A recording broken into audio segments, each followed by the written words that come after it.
Hi, I'm Kari Tillman. I'm with the Brett Torino Foundation. Thank you for joining us at our Be 100% podcast, where we inspire people to be 100% in no matter what you do in life. My name is Jessica Loggins. I go by the camp name of Google, and I have been coming up here for 12 years. You sure have. Okay. And tell people a little bit, like, why did you start? How did that happen? And yeah, you can share the story of, you know, like what we just talked about. Yeah, so I work with Brooklyn, and I remember in 2012, it was very difficult to get volunteers to come up for Camp I Am. That was the first year of Camp I Am. And he, in a whim, asked, hey, do you have time to come up and volunteer? And at the time, I had a baby at home, and I had a 2-year-old, and I'm like, not really. And he was like, I promise you, you will have a good time. So I came late that year. I remember I had to work, and I came late. But I stepped into a role as just a regular counselor volunteer, and I completely fell in love with the experience. I had the best female camper. She was my buddy for the 4 days, and I remember taking time out of my time when I was up here to message my husband to tell him what an amazing time that I was having, how lucky we were to have 2 healthy, happy little girls at home, and I need to do more. And at that time, I literally just fell in love with the entire experience. And then and fast forward to the next year because the next year is pretty funny. It is. Okay. Yeah. So actually, when I got home, the first thing I did within the first few days is I went back and I messaged Chris, and I said, I know how I can make camp better. I see some of the struggles that we're having, mainly around volunteers. Yes. We weren't getting enough volunteers. We weren't recruiting enough volunteers. We weren't recruiting enough experienced volunteers in the autism community. And I said, hey, are you open to feedback? Because some people aren't open to feedback, and I'm okay with that. But he was like, absolutely, give me more feedback. And I said, okay, well, can I join your committee? Can I be there? And he was like, say no more. So I went to the first camp committee, and I had notes, and I said, I can step in and I can help. So I remember for the next year, I helped recruit volunteers. So when we came for 2013, we had recruited a whole slew of new volunteers. We went after certain organizations, certain sororities and fraternities. Yeah. We got some of our great volunteers that still volunteer with us today from those meetings that we did back in 2013. And from there, we really created this snowball effect. We developed a team of what we call the world's greatest volunteers, and we continue to add on to those every year. And now the returning volunteers is so massive. And these are volunteers that have been coming for those last 11 years with us since we created this big snowball effect. Yeah, they are absolutely the world's greatest volunteers. Yes. And we'll get into that in a minute, but I want to back up a little bit. So I remember, I've been up here since the beginning of TLC, I am. And I remember the first time meeting you, I remember you walking in, and I remember just looking up in the sky and thanking God profusely, because it was there's so much to understand and wrap your arms around. Yes. In particular with a camp that is facilitated for children with autism. Yes. Yep. And why do you think that is? So first obstacle was well, first of all, just the safety and security of our campers. We need a little bit more. These aren't typical children. While we treat them as typical children, in the end, they are not typical children. And so they do have maybe some behavioral challenges or further medical challenges. And we need to take care in making sure that we're meeting all of their needs. Mm-hmm. It's not difficult to do, but it takes a lot of planning to do. And you have to be very organized to be able to put that type of camp together. And I realized that very quickly. I know. Well, and I think that, the beauty of children with autism, I find them so fascinating because they have such a naivety to them. Absolutely. And then their curiosity, which I'm like a 5-year-old too. My best friends will say, oh my gosh, that camp is so meant for you, which, in the beginning, it was meant for my nephew. So I had a lot of experience with autism. And I remember he's just curious about anything. So you have an expensive camera hanging out, Yes. you better put a little guard on that because Yes. they're curious and they're going to grab it Yeah. and not intentionally. No, they don't mean any ill will to anything. They're not don't. intentionally trying to break something, but they're very sensory seeking. Mhm. So they want to touch things, they want to smell things, they could taste things. Like there's lots of different little things, and so you have to be on the ready to like, oh, I know what they're going to do. Yes. Because you have to jump in at a moment's notice. Yes. Yeah. I remember specifically one little camper who will remain nameless because now he's older and he would probably punish me dearly if I said his name. But he had a frog in his hand and he wanted to know what it would taste like. And it was so close to his mouth. And I was like, whoa, whoa, whoa, whoa. And I stopped it just in case. Bless the little heart's frog. He lived to see another day. But the camper was like, I don't understand like this. I've heard you can eat frog legs. And I'm like, wow, that's how they think though. Yep, like absolutely. They bring things into the conversation that are just, they're so honest. Mhm. They're so pure. They're so honest. If you don't want that kind of reflection, it's, that's where it gets a little interesting because they'll be very honest with you as well. They will. They're very literal. So we actually have several campers, even this camp, that are extremely literal. You tell them to go to the arts and crafts tent. They will go to the arts and crafts tent, but you didn't say to walk through the door. Yeah. So they won't walk through the door. They will stand at the door. Yeah. So you have to like think a little bit differently in how you explain things because they are so literal or, it's I don't know. It's great. I had a friend volunteer one year too. He's an attorney. And so, attorneys tend to, let's just say, embellish things maybe or make things a little more colorful. And his camper called him out and called him a liar. And it was the most sobering moment for my friend. He actually caught himself saying, I didn't realize I do that. And it was the most beautiful. And he still reminds me today about that experience. And I think that was like our second or third year. We were raw and real then. Yeah. We didn't have a lot of like whole bunch of structure around everything.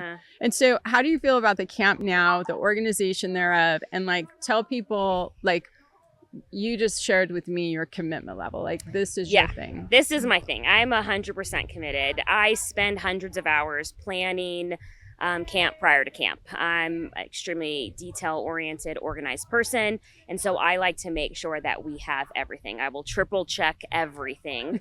But I also believe that if we are organized and prepared, we're going to have a better experience up here. Absolutely. That's for all of our volunteers, for all of our staff members, and for all of our campers. And I take that to heart. And so I have really inherited a lot of that pre-camp planning and organization.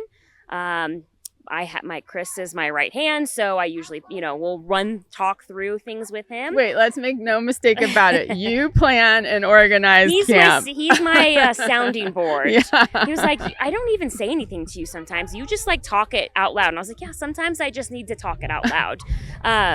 But there is a lot of detail that goes into planning camp. And it does take hundreds and hundreds of hours. And I also not only do the pre-camp planning, but I also do all the camper coordination. Yeah. So I process all the camper applications. I speak to all the families. We organize a pre-camp meet and greet so that we can meet the new families, and we sit down with the new families for about an hour and give them like a pre-camp information session. And then we meet our new campers so that we can properly pair them when they come up to camp. So that all takes a lot of work. And it is a lot of work, but I do it every year. I love to do it, and I will continue to do it. Your volunteerism is admirable. You and the team here, you guys are extraordinary, but you're, and because of you, the structure, the confidence that everyone has around the program, I think it's really, truly why it has, developed into such a really, iconic camp. I have researched a lot of camps around the country for autism, and I have to say they don't run the ship like this one's run. So yeah, I agree. You should be really proud of yourself. That's very nice of you to say. I really appreciate that. It is. It's I try amazing. really, really, really hard, and I'm definitely my worst critic. And so I just try really, really hard to create the best experience for everybody here. And that was my goal coming into this, is that to create a great experience for the volunteers so that they continue to come back. But now we're creating a great experience for our staff members. So our kitchen staff comes back, our utility staff comes back, and then obviously ultimately the campers. The parents feel safe. They feel confident in our abilities. Their campers are having a great time. We create that. We continue to live on. This is like a legend that just continues to live on. Yeah. Yeah, it is. It's a beautiful legend. Yeah. So what would be your, so thank you for joining us, by the way. It's so lovely because the information you offer is invaluable. It's, I always try to explain it to people, and really you have to experience it. But what would your parting message be to all those listening? To people are still apprehensive because of the lack of knowledge. So how would that is, yeah. So I think the word autism has a stigma around it. I know that over the years we have tried to break down that stigma, and unfortunately the autism community is continuing to grow. More kids are diagnosed now than they ever were before 10, 15 years ago, and a lot of people are apprehensive about coming up because they just don't know what they don't know. We try to tell them that we're giving autistic children a typical camp experience. We're not here to do ABA therapy. We're here to just treat them like a normal child. At the end of the day, yes, they are all normal children. They just have some special needs that we're able to provide that extra care to give them that typical camp experience. But when we sit down and we talk to new volunteers, it's very difficult to get a brand new volunteer. It's usually word of mouth or referrals, like someone came and said, oh my gosh, I bit the bullet. I did it. I had a great time. You got to come back. We tell people, recruit your family and friends, because you will have a better camp experience when you're surrounded by your family and friends. I know that because I have like 12 of my family members here, and I know that that creates something special and something that you're going to talk about all year. Yeah. But what we're trying to do is reach out to all these different organizations to educate them about autism and how, yes, this is an autistic camp, but we're not providing those therapies, so we're just having fun, right? And if they can just come up and they want to have fun, I promise you, they're gonna have fun. You're gonna have fun. We're all gonna have fun. So, okay. And you just really recapped it so well. So first of all, let's get the information for Sunshine Nevada out there. Yes. And then also, not just even volunteerism, but like services or marketing or different people that are willing to lend their skills to help you guys, absolutely further your efforts. Yeah. So best is our website, sunshinenevada.org. We also have a Facebook page that we try to regularly post to with any camp updates. We are obviously always looking for volunteers. That's probably one of our number one. So if anyone wants to come and volunteer with us, that would be awesome. But beyond that, if someone doesn't have the time to volunteer, we're always looking for donations, whether those are in-kind donations or that's monetary donations. We are always looking at this year, for instance, we were trying to get more food donations. There's a few things that are very expensive to us, food being one of them. And so we're always looking at different restaurants that are able to donate to us to serve for camp. And so different in-kind donations are always appreciated as well. Okay. All right. Thank you so much for that. And then last thing I have to say is, how many children do you have up here? I have 4 children. Yes, you do. Yes, all 4 of my children come to camp. I'm sorry, 3 of my children come to camp. One is here just as a day visitor. She's only 4, so she's not a full camper. This is the first year that my oldest daughter is her own counselor. So she has her own camper this year, and she is having an amazing experience. And I know my second oldest daughter will be begging to be a counselor next year. And then my husband is also now like director of utility. So I kind of roped him in. We just keep importing. And then obviously my sister's the medical director. Yes, your parents have been here. Yes, my parents have both volunteered multiple times. Yeah. But I have, not only that, I have cousins and other family members that have come that still continue to come up here. One of my cousins met his wife up here at camp. So, I mean, it's a big family affair. And I think that they really truly saw how happy I was at camp. This is a completely life-changing experience. This has for sure changed my life. I think I was in a funky place back in 2012. I needed something. I wasn't quite sure. I was a mom and I didn't really have like my true identity, and I needed something. And this was like my calling. I didn't know at the time. And it has completely changed my life. It has completely changed my children's life, because we talk about what volunteerism is. We talk about acceptance, and it's just changed all of our lives. Yeah, acceptance is so key. It's really sad that there's still such a big issue of bullyism out there. It really is. Yeah. It is. And the thing is our campers, they don't know any different. They don't. Some of them do. Some of them Recognize it as they get older, but they don't know to express that. They're not bullies themselves. They're very accepting. It's everybody else off the mountain that doesn't truly understand them. And I always say that autism is not a physical disorder. So you can look at other physical disabilities and you can tell this children has that physical disability. But when you look at somebody with autism, they look like a typical peer. And that is very unfortunate because sometimes they're not treated as kindly or as accepting because they think that they're just bad. I know. And that's the crazy part. I know. And so breaks my heart.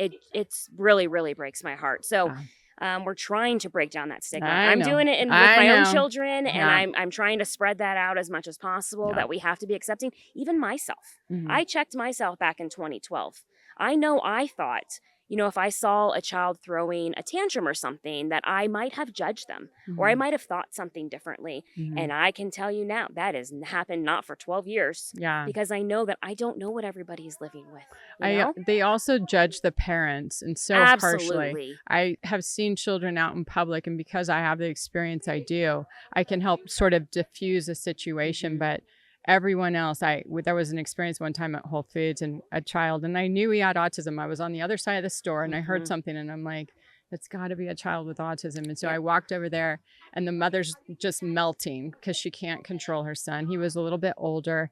And then I just walked up and I said, hey, buddy, I said, let's go over here. I said, I have something I want to show you. They take to strangers very quickly, especially if you come over with a really calm place. And his mom just looked at me and started crying, like, because everyone else was standing and staring. So it's, and I wouldn't suggest that for everyone, because there could be unique situations where it's elevated and it takes someone to really bring it to a calm place again. But it's just, I sort of saw what was happening and it broke my heart. But people, I still see that happening where they back away from the family or the parents or the child. Dirty looks. Or they're just really, and they're actually asking for help. So it's just the opposite, So anyways, I hope that all of us with a voice, that just keep on keeping on. Like we're just out there and we're educating people as much as possible. Absolutely. That it's really just, I say that we learn the most sometimes from them. I know I do. My nephew has taught me amazing things, and he's nonverbal. So, there's just ways that you look at life, I think, differently after spending time with children who are just so authentic. Oh, absolutely. And they're, isn't it refreshing? They like, are. you know what they're you the get. nicest children. They are. They literally don't have a mean bone in their body. They're the most accepting people. And it's like, that's who I want to surround myself with, right? I mean, those are good kids. And I'm trying to teach my kids to be like, you want to be like them. Right? Yeah. Good for you. Yeah. I mean it. I adore you. Thanks. I just adore you and your efforts and everything that you invest in this. It's, your ripple effect is vast, wide and large, right? Thank you. Yeah. Thank you. It really is. So. Yeah, it's so great. I mean, it's so hard. And I remind myself it's so hard, but it's so worth it. Like this is the culmination. And then when you go home, that camp depression that you feel. I know, that funky gosh, I'm already not looking forward to it tomorrow. I know. And because it's like you've it's worked very real. It is I so tell real. people, I'm like, it's real. I need to plan a vacation right after this. I know, something happy, like Disneyland experience or something. So hard. But it's my favorite time of my year. I love it so much. So thank you. Thanks for joining us, and thanks for sharing with everyone. No problem. Thank you for joining us on the Be 100% podcast show. If you would like to get involved in any way, volunteer, donate to any of the organizations that we've had as guests on this show, please look at the description below. Definitely like us, love us actually, or follow us even better. And we look forward to delivering the next episode to you, so stay tuned.